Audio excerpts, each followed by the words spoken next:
How do I calm my ADHD child? Is a problem that everybody has if you have a child with ADHD. It's a question I've probably been asked 1,000 times in my career. I've been doing this for 11 years. My name is Mike with Delta Genesis, and I want to talk to you about this reality that is so untalked about. Your kid is struggling with hyperactivity, your kid can't calm down, you're trying to use words to convince them to calm down, or you're trying to use persuasion, or you're trying to use incentive, or you're trying to use consequences or discipline. But there's this person standing between you and your child.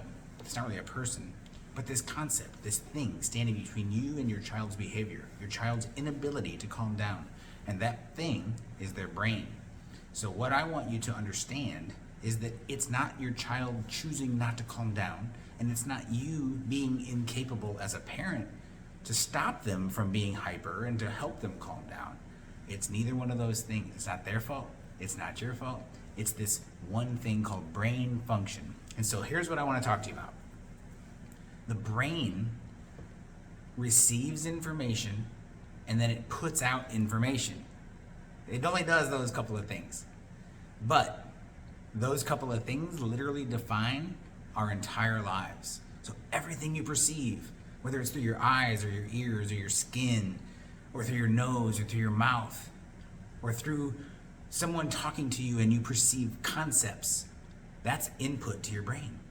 But your brain then has to process that. So what happens is, if one side of the brain is too strong and the other side of the brain is not strong enough, the processing takes place at different speeds. And so the left brain, which is very logical, it's very linear, it's very concrete, it's very black and white. The left brain says, I understand this information in this very specific way.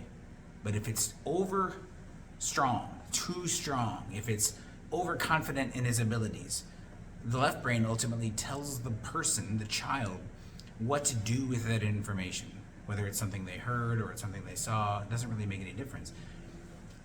If it's a child who's struggling with right brain weakness, what they're going to end up with is a display of brain function pouring out instead of just what we talk about perception or what's coming in, but instead of what's just coming in, what's coming out is what you see. And so they perceive information, and then let's say they're sitting in a classroom setting or they're at a family event and they're getting all this auditory input and visual input. There's all these things going on, right? There's people running around and people talking, and there's kids and there's toys and there's games and there's music and there's all this stuff.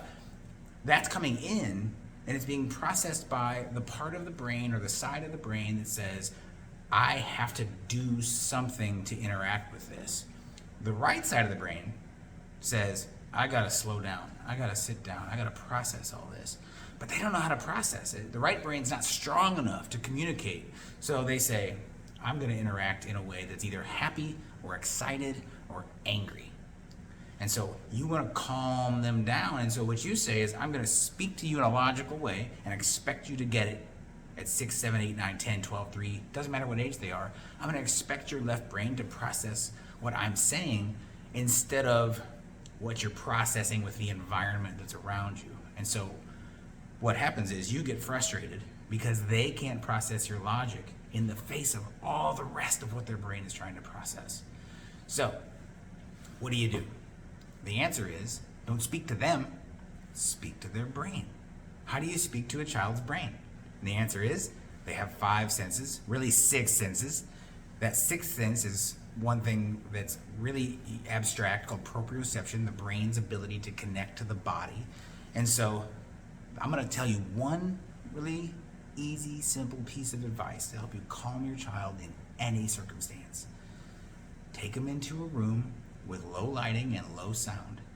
I want you to put your hands on their feet and squeeze as deeply as you can without hurting them, without making them uncomfortable. Squeeze their feet, squeeze their ankles, squeeze and hold. Count to 3, count to 4, count to 5. Watch their body, watch their face. See what you feel, see what you can pick up from their nonverbal communication. Squeeze, squeeze, squeeze, go up, up, up, higher and higher and higher. The higher you go, the closer you get to the brain, the more intense that stimulation is going to be. So you're going to do their feet, their ankles, their calves, their knees, their thighs, their hips, even the obliques and the sides of the stomach. Move up into the chest.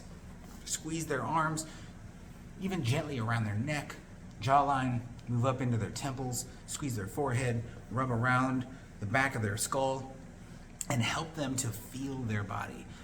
There's many other things that you could learn about how to stimulate the brain, but this one simple thing, deep pressure on the body, which stimulates the proprioceptive networks in the brain, can cause them to calm down without you having to say a word, because you're talking to the part of them that they don't know is out of balance. It's really easy, it's really simple. My name is Mike with Delta Genesis. Subscribe, follow, check us out. Talk to you later.